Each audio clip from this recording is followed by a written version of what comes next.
यहाँ पे बैठे हुए मेरे मन में एक पुरानी बात आई। 32 साल पुरानी बात है। मई 1991 की बात है। मेरे पिता की शव यात्रा तीन मूर्ति भवन से निकल रही थी। अपनी मां के साथ और अपने भाई के साथ हम एक गाड़ी में बैठे थे। सामने भारतीय सेना की एक ट्रक थी, फूलों से लदी हुई थी। उसके ऊपर मेरे पिताजी का शव था। थोड़ी देर काफिला चला, 5-10 मिनट चला। फिर राहुल कहने लगे मैं उतरना चाहता हूं। तो मां ने मना किया। उस समय सुरक्षा का भी बहुत वो था। तो मां ने कहा नहीं, तुम उतर नहीं सकते। राहुल ने जिद की, नहीं मैं उतरूंगा। मैंने मां से कहा मां उतरने दो। राहुल गाड़ी से उतरा। उस सेना की ट्रक के पीछे खड़ा होके चलने लगा और तीन मूर्ति से लेके कड़ी धूप में अपने पिता के जनाजे के पीछे पीछे पैदल चलते चलते चलते चलते यहां पहुंचा। इस जगह से कुछ 400-500 गज दूर यहां पर मेरे शहीद पिता के अंतिम संस्कार मेरे भाई ने किए।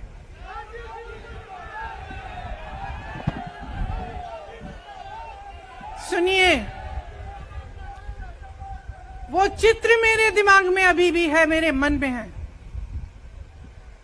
मेरे पिता का शव इस तिरंगे झंडे में लपेटा गया था। इस तिरंगे के नीचे मेरे पिता का शव था और उसके पीछे चलते चलते मेरा भाई यहां आया। उस शहीद पिता का अपमान भरी संसद में किया जाता है। उस शहीद के बेटे को आप देशद्रोही कहते हैं, आप मीर जाफर कहते हैं, उसकी आप मां का अपमान करते हैं। आपके मंत्री मेरी मां का अपमान भरी संसद में करते हैं। आपके एक मुख्यमंत्री कहते हैं कि राहुल गांधी को पता भी नहीं है कि उनका पिता कौन है।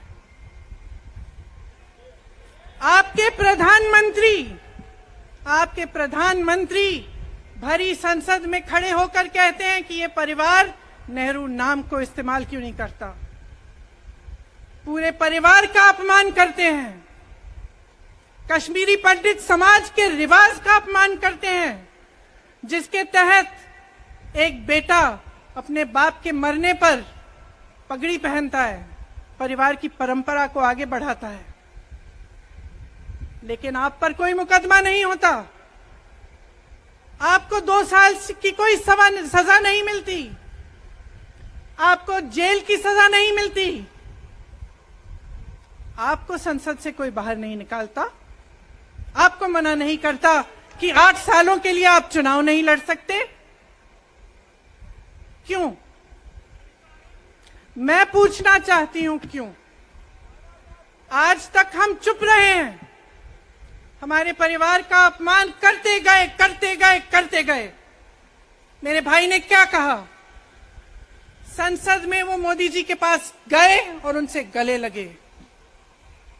मेरे भाई ने कहा मैं आपसे नफरत नहीं करता हूं, मेरे दिल में आपके लिए कोई नफरत नहीं है।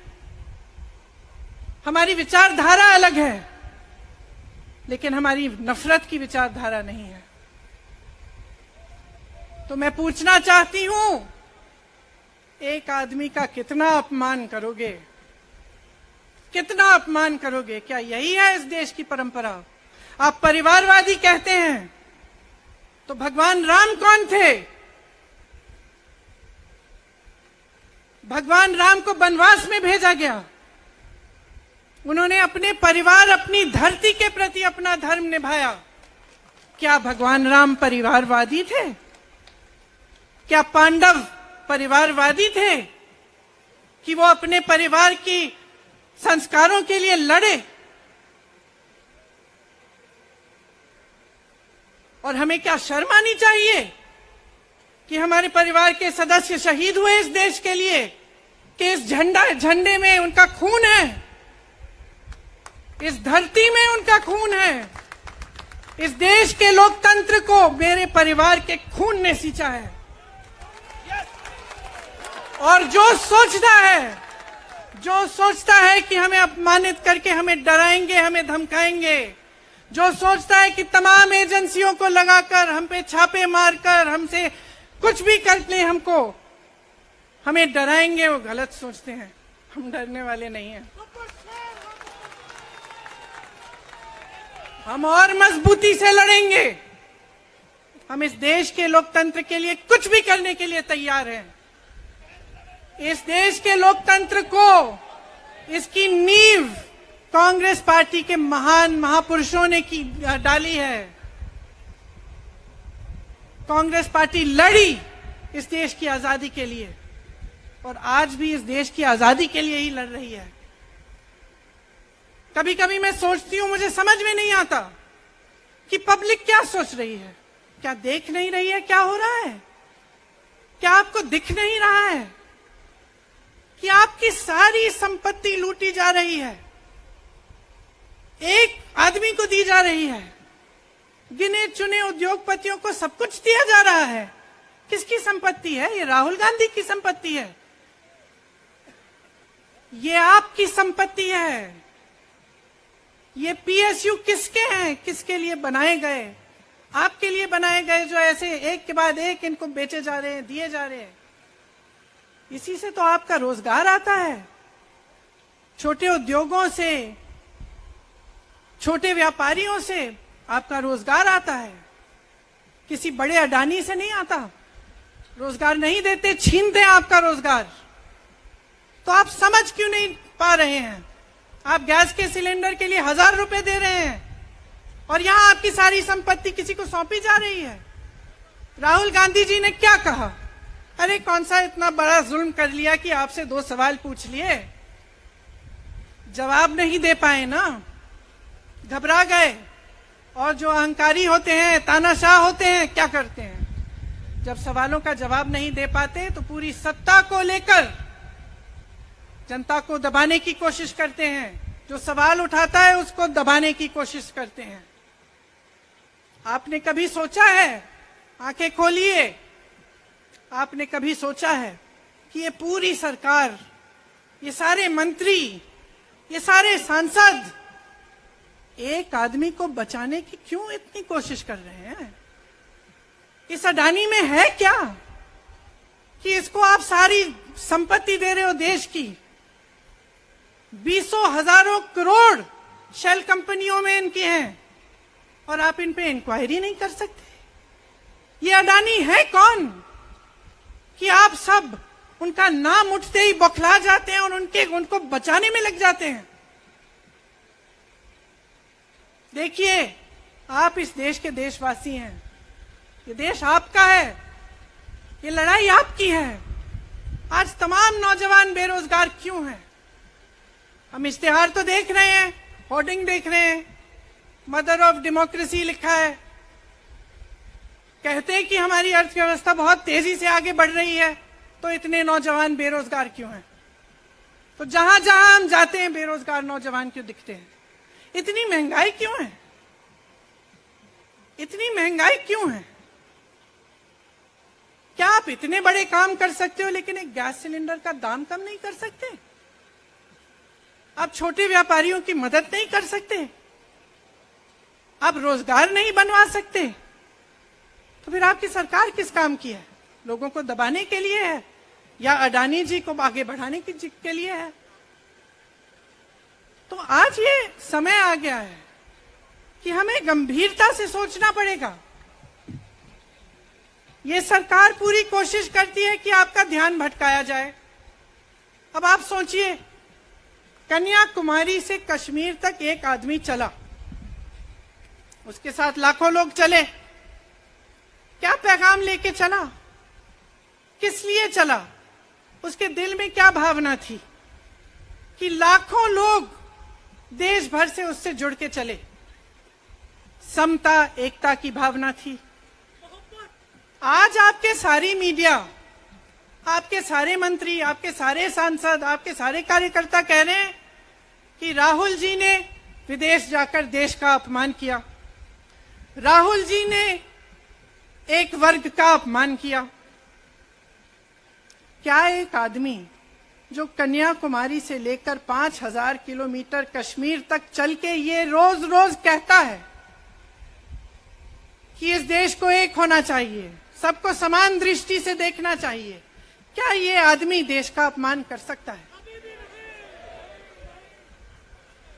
क्या ये आदमी एक वर्ग का अपमान कर सकता है? तो ये आदमी क्या कर रहा है? ये आपकी आवाज उठा रहा है। ये क्या कह रहा है? कह रहा है कि गरीबों को अपना हक दो, नौजवानों को अपना हक दो, महिलाओं को अपना हक दो। यही तो कह रहा है। और हक क्या है? हक ये है कि जो आपका है वो आपके हाथों में जाना चाहिए, किसी बड़े उद्योगपति के हाथ में नहीं, जो प्रधानमंत्री जी के मित्र हैं। ये है आपका हक। उसी हक की लड़ाई लड़ रहा है। तो आप समझिए, ये एक इंसान की बात नहीं है, ये एक राहुल गांधी की बात नहीं है, ये पूरे देश की बात है। जब हम कहते हैं लोकतंत्र को बचाना है, तो हम किस बात की को बचाने की कह रहे हैं? क्या कह रहे हैं हम? लोकतंत्र क्या होता है? खुल के जवाब मांगो, सवाल उठाओ। यही तो लोकतंत्र है कि आपको कोई आपत्ति है, कोई समस्या है, आप किसी के पास जाकर अपना हक मांग सकते हैं। आप कह सकते हैं, भाई हमारे लिए ये क्यों नहीं किया, इतनी महंगाई क्यों है, हमारे लिए रोजगार क्यों नहीं बनाए। लेकिन आज यही हक आपसे छीना जा रहा है और आपका ध्यान इधर उधर भटकाया जाता है और इतनी चीजों को फैलाया जाता है जो सच नहीं है, झूठों को फैलाया जाता है। आप सोचिए, राहुल गांधी दुनिया के सबसे बड़े जो शिक्षा के संस्थान है वहां से पढ़ के आए हैं। हार्वर्ड और कैम्ब्रिज की उनकी डिग्री है। कैम्ब्रिज से उन्होंने इकोनॉमिक्स में मास्टर्स डिग्री, एमफिल डिग्री उनको मिली। आप उसको पप्पू बनाते हैं। पूरे देश भर में आपकी सहायता के साथ, मेरे मीडिया के दोस्तों, डिग्री आपने देखी नहीं, सच्चाई आपने देखा नहीं, उनको पप्पू बना दिया। फिर पता चला कि ये पप्पू तो यात्रा में निकल आया और पता चला कि ये तो पप्पू है ही नहीं। इसके साथ तो लाखों लोग चल रहे हैं। ये ईमानदार भी है, ये सब बातों को समझता भी है, ये जनता के बीच जा रहा है, जनता की समस्याओं को सुन रहा है, तो जनता इसके साथ चली जा रही है। तो घबरा गए कि राहुल गांधी ने संसद में वो सवाल उठाए जिनका उनके पास जवाब नहीं है।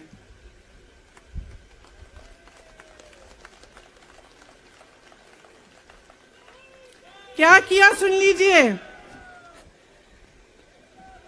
एक तरफ से हंसी भी आती है कि एक आदमी को रोकने के लिए इतना सारा करना पड़ा।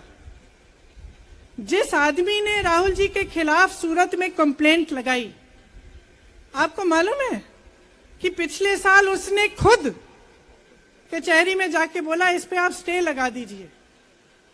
1 साल के लिए अपने ही केस पे स्टे लगवाया।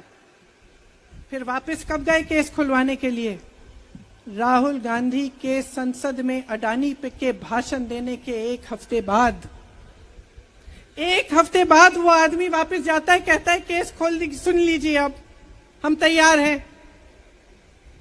1 महीने के अंदर अंदर जज कह देते हैं कि राहुल गांधी को 2 साल की सजा मिलेगी। आपने देखा इस देश में कितने केस हैं कि जेल में 10 साल के लिए पड़े रहते हैं, उनकी सुनवाई नहीं होती। ये तो सुनवाई भी फट से हो गई, जजमेंट भी फट से हो गई, सजा भी फट से हो गई। और आपने कह दिया अगले दिन कि 8 सालों के लिए ये चुनाव नहीं लड़ सकते, संसद से बाहर कर देंगे इनको। वाह वाह। वाह वाह वाह वाह, बहुत धैर्य है आप में। अरे कायर हैं, कायर है इस देश का प्रधानमंत्री। लगा दो केस मुझ पर, लगा दो केस मुझ पर, जेल ले जाओ मुझे भी, लेकिन सच्चाई ये है कि इस देश का प्रधानमंत्री कायर है।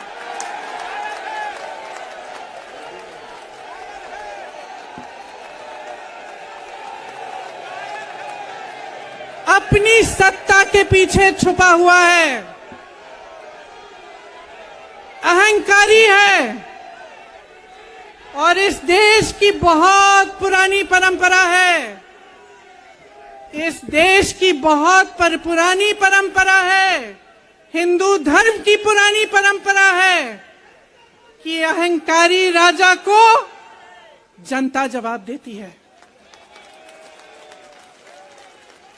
और इस देश की बहुत पुरानी परंपरा है कि अहंकारी राजा को ये देश पहचानता है। मेरे परिवार ने मुझे एक चीज सिखाई है कि ये देश दिल से बोलता है और दिल से सुनता है। ये देश सच्चाई को पहचानता है, और मैं जानती हूं कि आज वो दिन है जब से सारा कुछ बदलने लगेगा।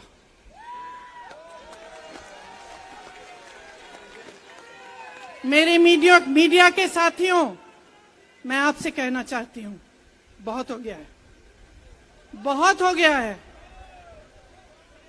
मैं जानती हूं आप पर कितना दबाव है, मैं जानती हूं कि आपको लाइन भेजी जाती है कि आज आपको ये कहना है, आज आपको ये लिखना है, लेकिन आपकी एक बहुत बड़ी जिम्मेदारी है।